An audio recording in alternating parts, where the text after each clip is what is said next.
तो आइए शुरुआत करते हैं इस बड़े झटके के साथ। बांग्लादेश को मिले इस झटके से जो मिला है ट्रंप की ओर से। हफ्ते भर पहले ट्रंप ने शपथ ली और जब राष्ट्रपति बनते ही उनकी वक्र दृष्टि यूनुस सरकार पर पड़ गई है। बांग्लादेश में हिंदुओं पर हो रहे जुल्म को लेकर ट्रंप ने यूनुस को चेताया था, मगर उन्होंने सुना नहीं। अब अमेरिका ने विकास कार्यों के लिए दी जाने वाली भारी भरकम रकम रोक दी है। ऐसा फैसला उन्होंने लिया है। तय है कि इसके बाद बांग्लादेश की हालत खराब होगी। रिपोर्ट देखिए।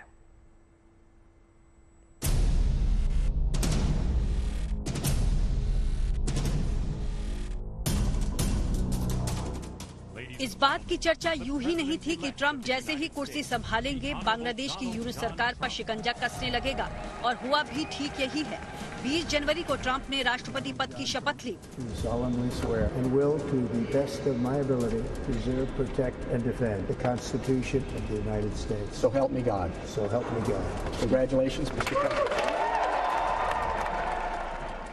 और हफ्ते भर के अंदर बांग्लादेश को पहला झटका लग गया। ये झटका जोर का है। यूनुस सरकार को जोर से ही लगने वाला है, क्योंकि चोट सीधे बांग्लादेश की अर्थव्यवस्था पर पड़ेगी और खस्ता हाल बांग्लादेश इस वक्त ये मार झेल नहीं पाएगा।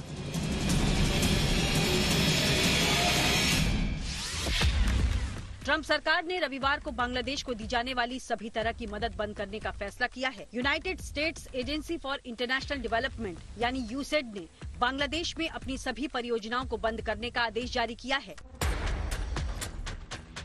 यूसेड की तरफ से एक लेटर भी जारी किया गया, जिसपे राष्ट्रपति डोनाल्ड ट्रंप के एग्जीक्यूटिव ऑर्डर का हवाला देते हुए कहा गया है कि हम सभी यूसेड भागीदारों को आदेश दे रहे हैं कि वो यूसेड और बांग्लादेश कॉन्ट्रैक्ट के तहत दी जाने वाली सब्सिडी, सहकारी समझौते और दूसरे सहायता कार्यों को तुरंत बंद या सस्पेंड कर दें।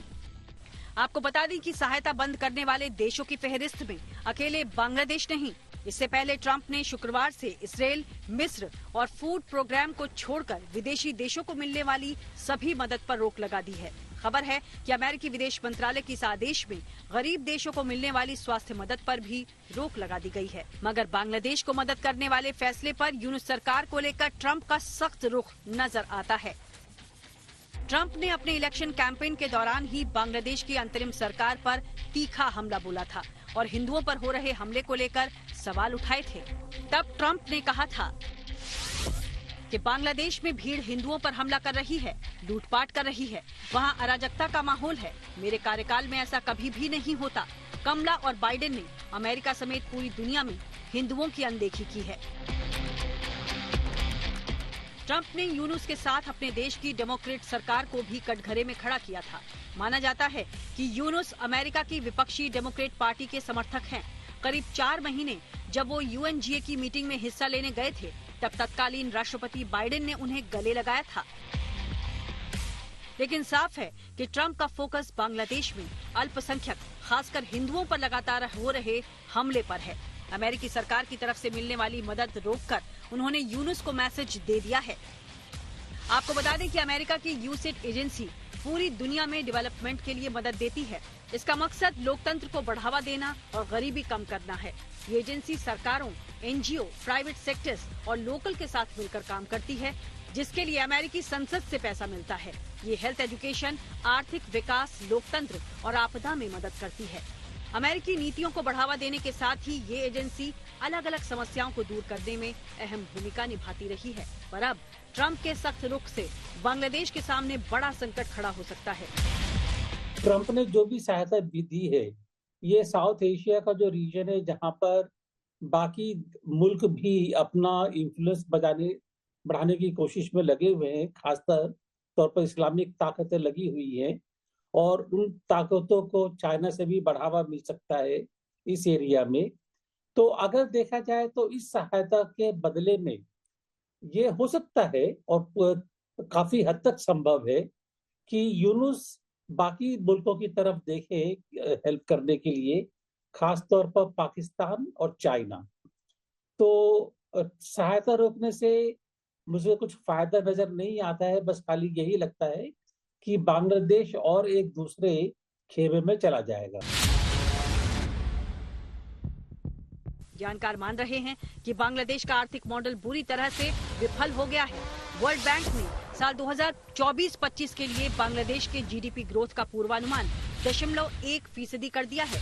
देश में महंगाई दर 10% के करीब पहुंच गई है।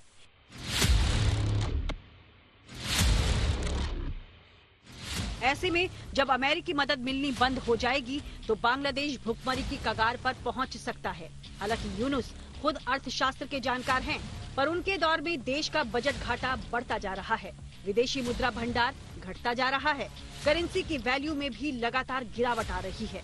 कुल मिलाकर बांग्लादेश में जहां कट्टरपंथी ताकतें मजबूत हो रही हैं, अर्थव्यवस्था दिन ब दिन कमजोर हो रही है। असल में पहले से ही कमजोर अर्थव्यवस्था शेख हसीना सरकार के जाने के बाद लड़खड़ा गई। काम धंधे व्यापार सभी पर असर पड़ा है। एक रिपोर्ट बताती है कि कपड़ा उद्योग में बादशाहत रखने वाले ढाका से बड़े ब्रांड निकलना चाहते हैं। भारत से व्यापार लगातार घटने की वजह से लोकल व्यापारियों पर असर पड़ा है। एक आंकड़ा है कि तख्ता पलट होने के बाद 10 लाख से ज्यादा लोग बेरोजगार हो चुके हैं। आर्थिक संकट की वजह से यहाँ उद्योग धंधे ठप हो रहे हैं। आशंका है कि बांग्लादेश की बड़ी आबादी को भयंकर अकाल का सामना भी करना पड़ सकता है। ऐसे में जब अमेरिका से पैसा नहीं जाएगा तो यूनुस सरकार के लिए बड़ी मुसीबत हो सकती है। किसी भी देश के ऊपर अगर हम रिकॉर्ड देखें, आर्थिक सहायता रोकने के बाद में असर इतना ज्यादा नहीं हुआ है कि वो बिल्कुल ही आर्थिक रूप से डूब जाए या बहुत ज्यादा मुश्किलें खत्म हो। कहीं कहीं चीजें रुकावट में आ जाती हैं, जो प्रोजेक्ट चल रही हैं वो हो जाता है। और बांग्लादेश को जो मदद है यूएसए की तरफ से, वो ज्यादातर प्रोजेक्ट टाइड है कि किसी प्रोजेक्ट के लिए उनको इन्वेस्टमेंट के लिए पैसा मिल रहा है, वहां से मदद मिल रही है, तो वो प्रोजेक्ट अरसे के लिए रुक जाएंगी या काम नहीं हो पाएगा। लेकिन मुझको नहीं लगता कि आर्थिक तौर पर और कोई ज्यादा असर इसके ऊपर होगा बांग्लादेश के ऊपर। दिलचस्प बात यह कि एक और जहां बांग्लादेश भारत से दूरियां बना रहा है, वहीं अपने हालात ठीक करने के लिए पाकिस्तान के करीब जा रहा है। समंदर के रास्ते जहाज पाकिस्तान से बांग्लादेश जाने लगे हैं। पाकिस्तानियों के लिए वीजा नियमों को भी आसान कर दिया गया है। और खबर ये भी है कि पाकिस्तान और बांग्लादेश ने आपसी रिश्तों को मजबूत करने के लिए सीधी हवाई सेवा शुरू करने का फैसला भी किया है। दोनों देशों के दरमियान साल 2018 से कोई डायरेक्ट फ्लाइट नहीं है। बांग्लादेश और पाकिस्तान दोनों को लगता है कि डायरेक्ट फ्लाइट से टूरिज्म को तो बढ़ावा मिलेगा ही, साथ में व्यापार भी बढ़ेगा। मगर सवाल है कि पाकिस्तान, जो खुद इस वक्त अपने वजूद के लिए दूसरे देशों और अंतर्राष्ट्रीय संस्थाओं पर निर्भर है, वो बांग्लादेश की मदद भला क्या कर पाएगा? Bureau report, good news today.